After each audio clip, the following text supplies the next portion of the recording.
we're going to do today is we're going to be making some pierogi lasagna, and what we're going to need is you're going to need some cheese, whatever flavor you like, some lasagna noodles here, some butter, some onions, and some potatoes. So we're just going to bring you back. So what we're doing is the onions that we cut up and diced, we're going to fry them up until they're about, I'd say caramelized to about this degree.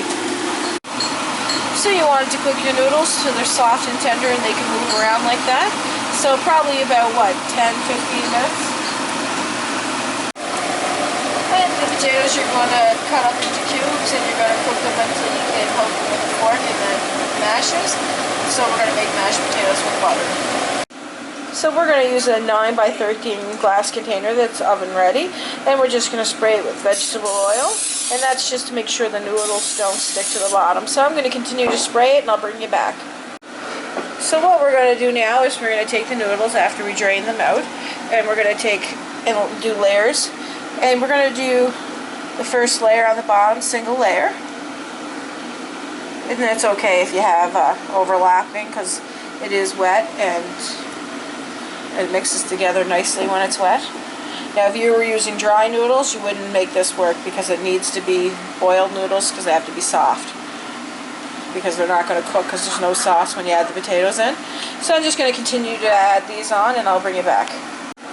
Once you have the first layer on, it's going to look like this. It's okay if you use the little pieces to fill in the little cracks, that's fine, that's what they're for. So I'm just going to get the potatoes and I'll bring it back. So we're just going to add the potatoes in now, and you're going to want to be careful not to move them too hard. You don't want to spread your noodles around. So I'll just bring it back once we get the first layer in.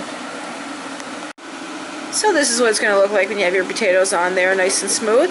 So what we're going to do is we're going to take our onions and we're just going to sprinkle those on and evenly spread those out throughout this layer. So you're not going to want to put it in on very thick amount of onions because you're doing 2 layers of the onions. And depending on how much you like onions, if you don't like onions you can skip this step, but if you do, like I do, I love onions. So I'm just going to spread them out and I'll bring it back. So we're just going to cover the top here with cheese, and depending on how much you like cheese, this is going to be your own desire here. And then we're going to cover it with another layer of noodles, then potatoes, then onions, and then more cheese. So it's going to be a multi-layer dish, so keep building. So now that we're at the top layer, what you're going to do is you're going to cover it with lasagna noodles, then you're going to take cheese and you're going to cover the top with cheese. So I'm just going to cover the top with cheese and I'll bring it back. So what we're going to do is we're going to put it inside the oven now uncovered for the next 30 minutes on 375 degrees. I'll bring you back once it comes out of the oven. So once you take the pierogi lasagna out of the oven, this is what it's going to look like. I'm just going to cut a piece and I'll bring you back and show you what it looks like when I cut a piece. So now that we cut it and it looks exactly like a square, it pulls up right nice with its shape. So like, subscribe, and thanks for watching.